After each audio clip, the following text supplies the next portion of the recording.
Hello friends, আরুষিস কিচেনে আপনাদের সবাইকে আরেকবার স্বাগত। তো ফ্রেন্ডস, আমার নতুন এই এঁচোড়ের রেসিপিটি আপনারা একবার বাড়িতে বানিয়ে দেখুন। এটা মাংসের স্বাদকেও হার মানাবে। তো এটা বানানোর জন্য আমার ভিডিওটি আপনারা প্রথম থেকে মনোযোগ সহকারে দেখবেন।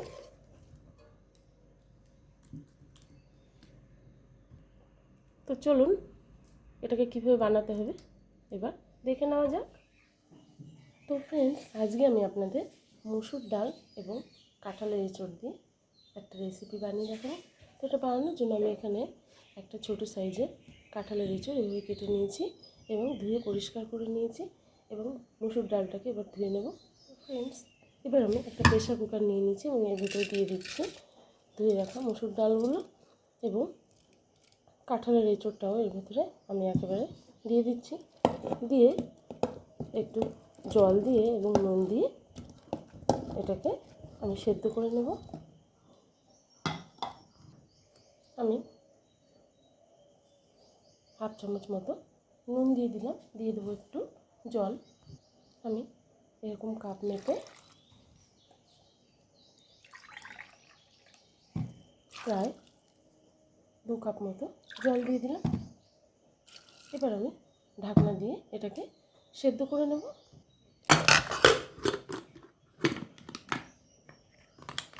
তো ফ্রেন্ডস, অন্যদিকে আমি একটা বড় সাইজের আলু এরকম করে কেটে নিয়েছি এবং ধুয়ে নিয়েছি। এবার এটাকে আমি ভেজে নেব এবং নিয়ে নিয়েছি কিছুটা মশলা। এই মশলাটাকে আমি মিক্সিতে দিয়ে পেস্ট বানিয়ে নেব। আমি নিয়েছি একটু আদা, 4 কোয়া রসুন, 2টো কাঁচা লঙ্কা, কাঁচা পাকা লঙ্কা, একটা পেঁয়াজ। এই সমস্ত মশলাগুলোকে আমি মিক্সিতে দিয়ে একটা পেস্ট বানিয়ে নিচ্ছি। তো ফ্রেন্ডস, আমি অন্যদিকে একটা কড়াই চাপিয়ে দিয়েছি এবং কড়াইতে দিয়ে দেবো কিছুটা সরষের তেল।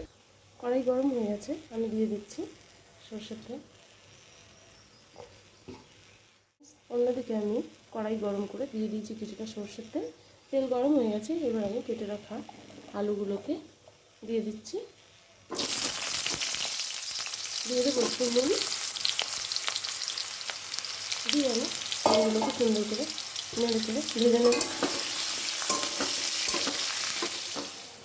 তো ফ্রেন্ডস, আমি আলুটাকে খুব সুন্দর করে দেখুন লাল লাল করে ভেজে নিয়েছি। এবার এটাকে আমি তুলে নেব।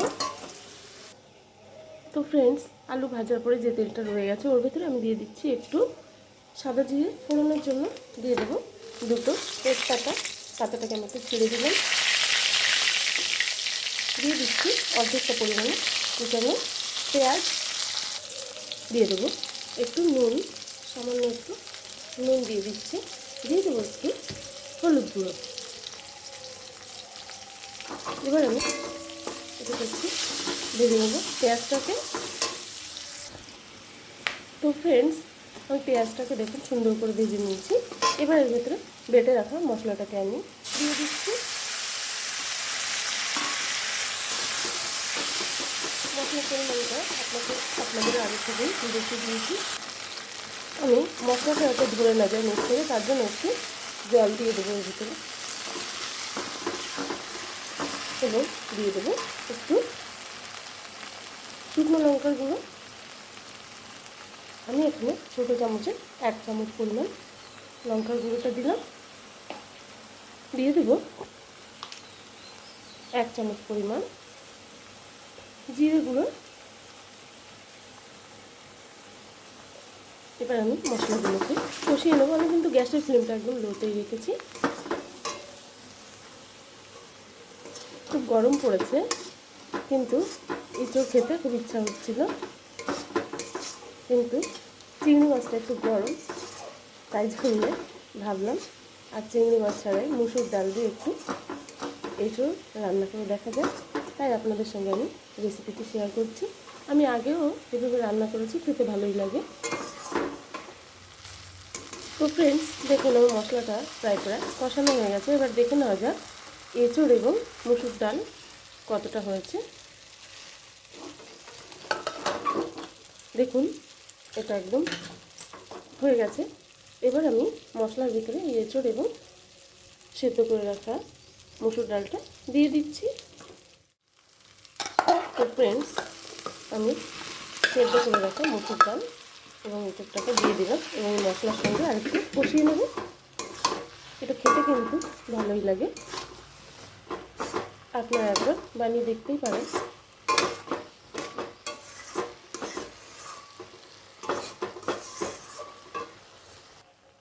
তো ফ্রেন্ডস, আমি ভেজে রাখা আলুগুলোকে এর ভেতরে দিয়ে দেবো।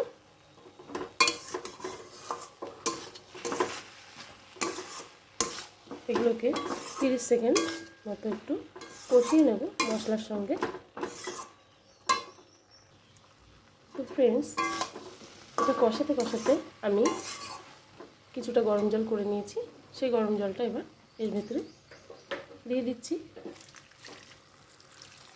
খুব বেশি জল দেওয়ার প্রয়োজন নেই, কারণ এটা আগে থেকেই সেদ্ধ করে নেওয়া হয়েছে এবং এটা একটা মাখা মাখা রেসিপি হবে। তো ফ্রেন্ডস, এর ভিতরে এবার আরেকটু হলুদ দিতে হবে। আমি ছোটো 1 চামচ হলুদ দিলাম এবং আরও হাফ চামচ মতো শুকনো লঙ্কা গুঁড়োটা দিয়ে দেবো। দিয়ে এবার একটু নাড়াচাড়া করে এটাকে ঢেকে দেব। ঢেকে আমি এভাবে 10 মিনিট রান্না করব। তো ফ্রেন্ডস, আমি দেখুন একটু গরম মশলা নিয়ে নিয়েছি, আস্ত গরম মশলা। এখানে ছোট্ট একটা টুকরো দারচিনি নিয়েছি, 2টো এলাচ এবং 4টে লবঙ্গ আর 7-8টা মতো গোলমরিচ নিয়েছি। এটাকে আমি একটু বেটে নেব।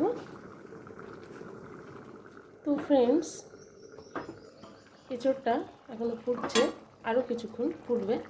আমি এরকম অবস্থায় এর ভেতরে গরম মশলাটা দিয়ে দেব। গরম মশলা দিয়ে আমি আরও 5 মিনিট মতো ফুটিয়ে নেব। এটা খেতে কিন্তু খুবই ভালো হয়েছে, আপনারা এভাবে বানিয়ে দেখতে পারেন বাড়িতে। খুবই টেস্টি একটা রেসিপি। শুধু চিংড়ি মাছ দিয়ে যে বানাতে হবে এঁচোড়, এরকম কোনো ব্যাপার নেই। আপনারা একবার এভাবে বানিয়ে খেয়ে দেখুন, আশা করি ভালো লাগবে। তো আমি এভাবে আরও 3-4 মিনিট মতো রান্না। তো ফ্রেন্ডস, আমার রেসিপিটি একদম রেডি হয়ে গেছে। এটা দেখতে যেমন হয়েছে, খেতেও কিন্তু দারুণ হয়েছে। তো আপনারা একবার বাড়িতে এভাবে বানিয়ে দেখুন এবং মসুর ডাল আর এঁচোড়ের স্বাদটাকে একসঙ্গে অনুভব করুন। ফ্রেন্ডস, আপনারা দেখতে পাচ্ছেন এটা একদম রেডি হয়ে গেছে। এটা খেতে কিন্তু দুর্দান্ত হয়েছে। আপনারা এভাবে একবার বাড়িতে বানিয়ে দেখতে পারেন। আশা করি আপনাদেরও ভালো লাগবে। আমাদের সবার খুব পছন্দের রেসিপিটি। তো ফ্রেন্ডস, আমার দুর্দান্ত স্বাদের মসুর ডাল এবং এঁচোড়ের রেসিপিটি একদম রেডি হয়ে গেছে। আমি এটা আপনাদের সামনে সার্ভ করেছি। এটা কিন্তু দেখতে যেমনই হোক, খেতে কিন্তু দারুণ হয়েছে। তো আমার এই রান্না যদি আপনাদের ভালো লেগে থাকে, তো বেশি বেশি করে আমার রান্নাটি শেয়ার করবেন এবং বাড়িতে অবশ্যই বানিয়ে খাবেন। এবং ভালো লাগলে অবশ্যই লাইক কমেন্ট করতে ভুলবেন না। আর যেসব বন্ধুরা আমার চ্যানেলটিতে নতুন আছেন, তারা প্লিজ আমার চ্যানেলটিকে একবার সাবস্ক্রাইব করে দেবেন। Thank you.